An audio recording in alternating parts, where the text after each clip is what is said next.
সীমান্তে বাংলাদেশিকে গ্রেফতারের পরে ভারতীয় আটক। সমানে সমানে লড়ছে বিজেপি, সঙ্গে আছেন স্থানীয়রাও। এবার বর্ডারে অন্য রূপ দেখছে ভারত, দেখাচ্ছে বাংলাদেশ। সীমান্তে আর পিঠ নয়, এবার চোখে চোখ রেখে লড়াই করছে বর্ডার গার্ড বাংলাদেশ। রুখে দেওয়া হয়েছে কাঁটাতারের নীল নকশা। এবার বাংলাদেশিকে আটকের প্রতিবাদে আটক হলেন ভারতীয়। কিভাবে আটক করা হলো তাকে, কেন বাংলাদেশিকে ছাড়তে বাধ্য হলেন বিএসএফ, কতটা প্রতিবাদী রূপে দেখা যাচ্ছে স্থানীয়দের, এসবের বিস্তারিত নিয়ে থাকছে এখনকার বিশেষ আপডেট।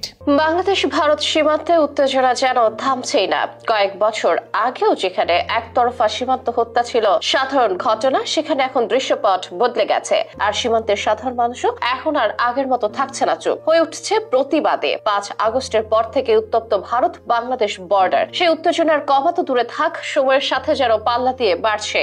এর আগে বর্ডার কিলিং একতরফা হলেও এখন পরিস্থিতি বদলেছে। সীমান্তে একজন আক্রান্ত হওয়ার প্রতিবাদে দুজনকে আক্রান্ত করতে হবে বলেও তৈরি হয়েছে রাজনৈতিক চাপ। সীমান্তে পিঠ দেখানো নয়, চোখে চোখ রেখে দায়িত্ব পালনের নির্দেশ সরকারের সর্বোচ্চ মহলের। আর এতেই এতদিনে সীমান্তে পিঠ দেখানো বিজেপি এবার জেগে উঠেছে, কথা বলছে চোখে চোখ রেখে। সঙ্গে আছেন স্থানীয়রা। মাতৃভূমি অথবা মৃত্যু প্রশ্নে মৃত্যুকে আলিঙ্গন করতেও যেন প্রস্তুত তারা। সাম্প্রতিক সময়ে ভারত সীমান্ত বরাবর নতুন করে কাঁটাতার বসানোর পরিকল্পনা করছে, যা বাংলাদেশের অভ্যন্তরে ঢুকে পড়তে পারে বলে অভিযোগ উঠেছে।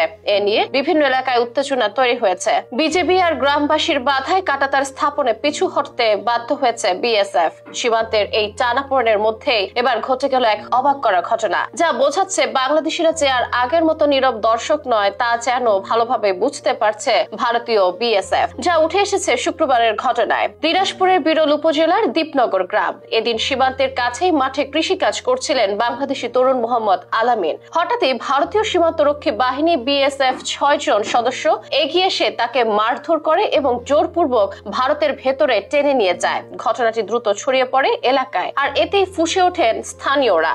এবার আর কোনো অভিযোগ জানানো বা ধৈর্য ধরার পথ বেছে নেয়নি তারা। প্রতিবাদের ভাষা এবার বদলে গেছে। সীমান্তের ওপারে থাকা ভারতীয় কৃষক নারায়ণ চন্দ্র রায়কে ধরে এনে বাংলাদেশ বর্ডার গার্ড বিজেপির হাতে তুলে দেন স্থানীয়রা, যেন একেবারে সমানে সমান জবাব। দুদেশের উত্তেজনা তুঙ্গে ওঠে। পরিস্থিতি সামাল দিতে বাধ্য হয় বিজিবি বিএসএফ কর্তৃপক্ষ। বিকেল 4টায় দুই দেশের সীমান্ত রক্ষী বাহিনীর মধ্যে পতাকা বৈঠক হয়। বিজেপি দাবি তোলে বিনা কারণে বাংলাদেশি নাগরিককে ধরে নেওয়া হয়েছে এবং তাকে অবিলম্বে ফেরত দিতে হবে। অন্যদিকে বিএসএফ ও দাবি তোলে তাদের নাগরিককেও ফিরিয়ে দিতে হবে। শেষ পর্যন্ত দুই পক্ষ সমঝোতায় আসে এবং বিকেল 4:15টায় দুজনকে নিজ নিজ দেশে ফিরিয়ে দেওয়া হয়। এই ঘটনার পর স্থানীয়রা বলছেন, এতদিন ধরে বাংলাদেশিরা সীমান্তে নির্যাতনের শিকার হলেও প্রতিরোধ গড়ে তোলার কোনো ব্যবস্থা ছিল না, কিন্তু এবার পরিস্থিতি বদলেছে। এখন আর কেউ চুপ করে মার খাবে না। বিজেপির সাম্প্রতিক পদক্ষেপ স্পষ্টভাবে বুঝিয়ে দিচ্ছে তারা আর আগের মতো নীরব থাকবে না। কাঁটাতার বসানোর বিরোধিতা হোক বা সীমান্তে অন্যায় দখলদারি, এবার প্রতিবাদ হবে। কিন্তু এই উত্তেজনা কতদূর গড়াবে? ভবিষ্যতে সীমান্ত পরিস্থিতি কি আরো জটিল হয়ে উঠবে, নাকি দুই দেশ আলোচনার মাধ্যমে সমাধানে পৌঁছাবে? সেটি এখন দেখার বিষয়। সেদিকে নজর রাখছেন নিরাপত্তা বিশ্লেষকেরা।